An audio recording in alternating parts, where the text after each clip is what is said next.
পররাষ্ট্র মন্ত্রণালয়ের মুখপাত্র মোহাম্মদ রফিকুল আলম। বৃহস্পতিবার বিকেলে পররাষ্ট্র মন্ত্রণালয়ের সাপ্তাহিক ব্রিফিংয়ে তিনি একথা জানান।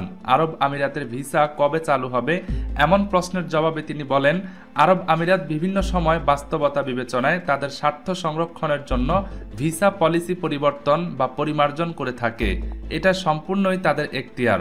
মূলত জুলাইয়ের ঘটনার আগে থেকেই নানাবিধ কারণে বিভিন্ন ক্যাটাগরিতে বাংলাদেশিদের ভিসা প্রদানে আরব আমিরাত সরকার এক ধরনের নিয়ন্ত্রণ আরোপ করেছিল। জুলাইয়ের পরে এটা আরেকটু কঠিন হয়েছে বলে মনে হচ্ছে। তিনি বলেন, যেসব ক্যাটাগরিতে বাংলাদেশিরা ভিসা পেতে সমস্যার সম্মুখীন হচ্ছেন সেগুলো আরব আমিরাত সরকারের কাছে বিভিন্ন পর্যায়ে তুলে ধরা হচ্ছে। তারা সেগুলো বিবেচনা করবেন এবং খতিয়ে দেখবেন বলে আশ্বস্ত করেছেন।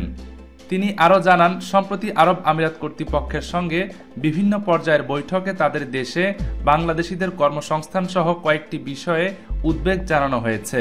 এছাড়াও বাহরাইন, ওমান, কুয়েত ইত্যাদি দেশেও বাংলাদেশিদের ভিসা প্রদানের ক্ষেত্রে কঠোর নিয়ন্ত্রণ আছে। শুধু আরব আমিরাতেই হচ্ছে তা না, সেজন্য যে উপাদানগুলো দায়ী তা আসলে সবাই জানি।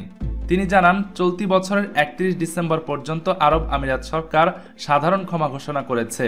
এ সময় সেখানে অনিয়মিত এবং অবৈধ হওয়া কর্মীরা নতুন কর্মে নিয়োগ লাভ করে বৈধ হওয়ার সুযোগ পায়। সাধারণ ক্ষমার মেয়াদ শেষ হলে আরব আমিরাত ভিসা উন্মুক্ত করার বিষয়টি পুনর্মূল্যায়ন করবে।